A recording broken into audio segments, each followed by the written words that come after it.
Dans les rues de Conakry, le pouvoir guinéen a réussi à rassembler ce jeudi des centaines de milliers de personnes, estimation des journalistes locaux. Le prétexte est le retour au pays du président Alpha Condé.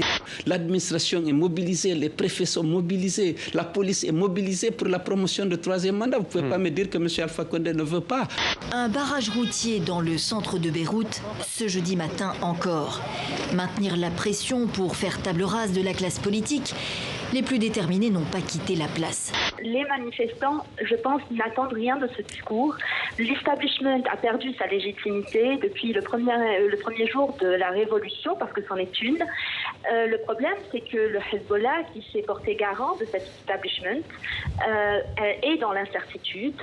Oui, c'est un vote historique. Le texte adopté par la Chambre des représentants officialise l'enquête en cours visant l'impeachment de Donald Trump.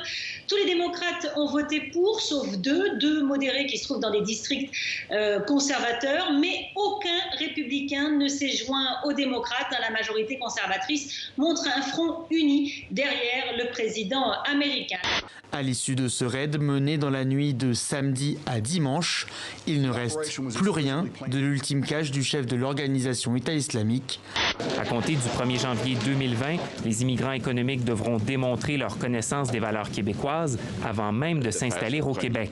Un test équivalent existe pour les immigrants qui sont installés au Canada et qui veulent devenir citoyens canadiens.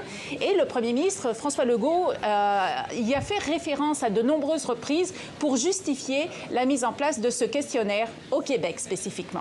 Cette mobilisation de l'espace francophone sur des questions liées à la planète est très importante. Cette harmonie entre l'humain et la planète, c'est l'avenir.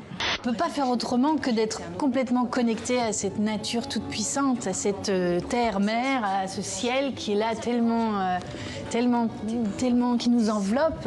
Au départ à Cidara Rap, on le rappelle, c'était juste Hervé et Guido, les deux DJ. Aujourd'hui, ils sont 5, avec notamment l'arrivée de Kenzie Bourras.